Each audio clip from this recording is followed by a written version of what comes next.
അതെ. അപ്പോഴില്ലേ, അങ്ങനെ ഞങ്ങളിതാ ആ വടകര മക്കാമിലോട്ട് പോകുന്ന വഴിയാണ് ഈ വഴി. വടകര എന്ന് പറയുമ്പോൾ കോഴിക്കോട് വടകരയല്ല, ഈ പാലക്കാടുള്ള ഒരു കൊച്ച് വടകര.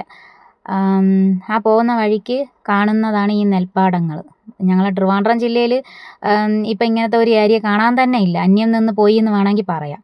എന്ത് എല്ലാ സ്ഥലങ്ങളും ബിൽഡിങ്ങും ഹോട്ടലുകളും വലിയ വലിയ മാളുകളും ഒക്കെയാണ് ഇപ്പോൾ ട്രിവാൻഡ്രത്തുള്ളത്. അപ്പോൾ എൻ്റെ കുട്ടിക്കാലത്തെങ്ങും പിന്നും എവിടെയെങ്കിലുമൊക്കെ ഒരു സ്ഥലങ്ങളിലുണ്ടായിരുന്നു. ഇപ്പോൾ എൻ്റെ മക്കളുടെ കാലമായപ്പോൾ ഇങ്ങനത്തെ ഒരു നെൽപ്പാട കൃഷി അല്ലെങ്കിൽ വയലും കര എന്നൊക്കെ ഉള്ള അതൊക്കെ ഒന്നും ഇപ്പോൾ അവർക്കൊന്നും ഇപ്പോൾ കാണാൻ കൂടി അവിടെ ആ നാട്ടിലൊന്നും ഇല്ല. അപ്പോൾ ഇങ്ങനത്തെ ഒരു സ്ഥലങ്ങളൊക്കെ കാണണമെന്നുണ്ടെങ്കിൽ നമ്മൾ ഈ പാലക്കാട് ഇങ്ങോട്ടുള്ള ഏരിയകൾ വരണം.